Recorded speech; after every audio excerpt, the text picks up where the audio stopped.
Yo, what's up, everybody? This is Kim Sides doing another segment of Victory Sundays. And on Victory Sunday, I like to talk about football, basketball, baseball, and even hockey. Because if you know anything, I love sports. And this is my opportunity to give y'all the most raw and uncut filtered version of me. And if y'all been living on either rock lately, the NBA has ruled that was it Balmer, the owner of the Clippers, has had no wrongdoings for his actions with the Kawhi Leonard investigation.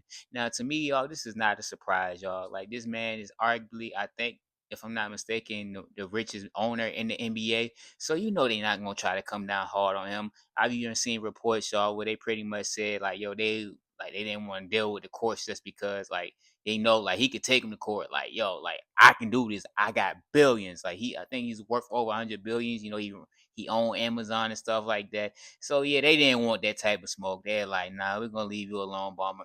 And on top of that, I believe I've also heard that he was friends with Adam Silver, which is the NBA commissioner. So he had too many things working in his favor why he's gonna keep his name clear. So like if y'all know anything about that topic, what is this pretty much getting at?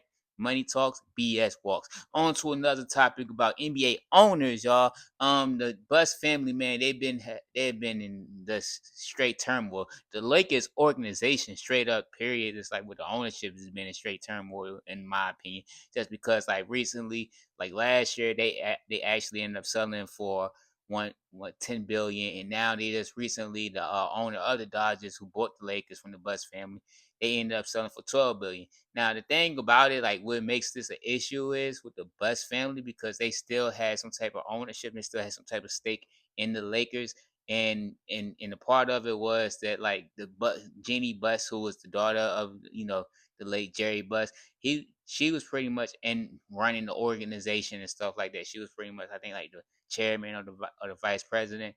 But when the second sale occurred, like because like Jeannie ended up firing all her siblings and stuff like that. From what I've been reading and listening to, they actually was just like, yo, like this our opportunity to get some get back pretty much. And it was just like, yo, like there's a clause saying like, yo, we can like bypass you and get your vote out the way, and we can end up selling this team just to get back at you because you done did some foul shit.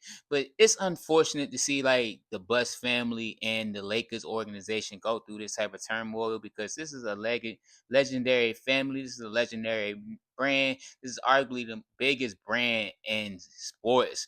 And just seeing this and just seeing all this turmoil, you be like, damn, man, you see how like billions and millions could just tear a family apart, and now you get to see it with the Lakers, and you could just tell like this is not going to end pretty well. So like that's just that. But on to some more topics. Oh man, the NFL has been a lot going on recently. First of all, shout out to the players that been getting that bag. Vita Vea, he signed a 1 year, I believe, $30 million contract extension, and then also with the Spoons, the Super Bowl champions, Nickelback. He actually became the highest paid cornerback. Shouts out to both of them guys. They was well deserved. You know anything about Vita Vea, he's a run stopper, and if you know anything about Witherspoon, that cornerback blitz and that nickel blitz in the Super Bowl was fucking legendary. Like the Patriots couldn't figure that shit out. Hell, the Patriots couldn't figure out the whole entire Seahawks defense. But on to some more NFL topics, y'all. Like I said, it's a lot of bases I'm touching bases on. Y'all see, I'm kind of like I normally do like three subjects and stuff like that, but I'm kind of touching bases on a lot of things at this one moment. But it's just in small bits and pieces. But on to the NFL, recently, like there has been a lot of injuries occurred and a lot of and some fights that occur in joint practices. So I just want to give my 2 cents on that. So like I said, some injuries that occur. Tyler Biotish, the Chargers, who formerly played for the Washington Commanders center, he actually ended up having some ACL damage, some knee damage to his knee. I forgot which knee it was. Alvin Kamara sprained his MCL. Also the receiver Higgins, who actually played for the Texans, why I got this Texans jersey on, he actually ended up tearing his ACL. That's just a few of the injuries that I've seen, and I think there's a few more that I forgot that I didn't touch bases on. But then there's been fights and stuff like that that have been occurring. Like they said, like the 49ers and the Chargers, while they talk about Biadish getting injured, that was actually at that joint practice. He actually they said they got to a few scuffles, and then the Saints and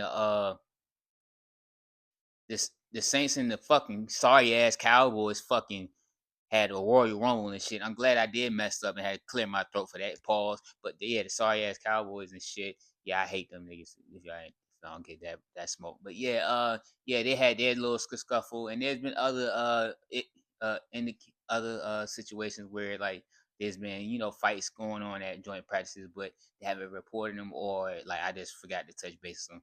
But yeah, man, this my 2 cents on it. Considering that like the NFL, like a lot of these players now are not playing in the preseason like that, man, they gotta get some work some type of way, man. And like I understand like what people say, like, man, maybe they need to get rid of the joint practices. But my thing of it is I went to an NFL joint practice before when my Washington Commanders actually end up joint practicing with the Jets. They too got in a fight, but from just my observation of the joint practices, they are highly competitive. I tell you that, like for sure. And you want to see your ones versus ones, especially if you're not really getting that in the preseason. But then but it's like a positive and a downfall too, because the positive is it's just like, yeah, they quick on the whistle, but also they don't always have referees out there from what I've observed, or like the referees are not as engaged into it, so they're not calling everything. So like guys go a little bit extra, even though they're not, hitting, because like at the end of the day, like yo, like when you in normal, like you're pretty much these guys. I'm pretty sure they're in like normal practice mode. Like, and then what I'm getting at is, yeah, they're going hard, pause, but they even though they're going hard, they still thinking it's practice compared to like, yo, this is a game. Like yeah, I'm not gonna get this, do this extra nudge. You don't expect that, but it end up occurring, and so like that's why fights end up happening. And also like it's hot outside. These guys, they've been away from their families for a while, so I mean it just happens. But I mean, like I said, for these guys rev themselves up and they're not really playing the preseason anymore, they gotta do something. So I'm not against pretty much joint practices. I'm actually pro joint practices. If these guys want to get some type of work, they got to get it, man. Because once they get to the regular season in September, they got to get some type of they gotta have this type of rep period. But on to another topic, because I know a lot of people are going to ask me this question. Y'all see it in the background. Big Commanders fan, big JD5 fan, about the jersey number situation. Now, me myself, man, I personally like I feel what Jaden Daniels said. Like he said, like, man, I just let my team handle that. But the question is, who's your team? Because we know who your team is, but yeah, but you get what I'm saying. I don't want that smoke with Jaden Daniels, but yeah, but you get what I'm saying. Like, your team is, and like it seemed like you didn't really voice your opinion. Like, yeah, I ain't really cool with that. Now I get it though. Like LSU, like the last two Heisman winners outside of Jaden Daniels, they actually like Joe Burrow, and I forgot what the other player was name. He's an older guy, but nobody hasn't worn their number ever since. But if you know anything about LSU, they do have a very proud traditions of certain jersey numbers, like the jersey number 7. But I get where he's coming at, but then it's like, yo, like that's not the route to go. Like that's just my opinion on that, and I'm gonna say it as that. And it's just like like how it is with certain people. You check them, but they still don't listen. So I'm just keep it as that, man. I'm gonna keep it brief because I'm trying to get the video under 10 minutes. But on to a last topic, y'all. This is gonna be very brief too, y'all. The college football, the judge from Louisiana has ruled that players from the 2022 class who has not redshirted is ruled eligible, and they are allowed to enter the transfer portal. Who Particularly who has been released by NFL team. Me personally, like I said, be brief with this. I agree with that.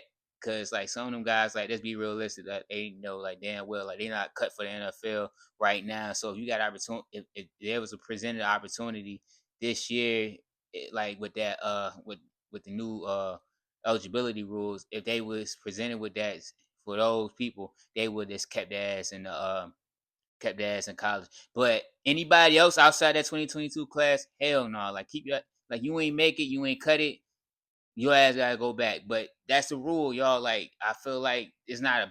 I mean, they not wrong for it, but I also do feel like by being in Louisiana, SEC country, there is a little biasness. But with all that is being said, y'all, I'm Kimler Sykes, and I'm out this bitch.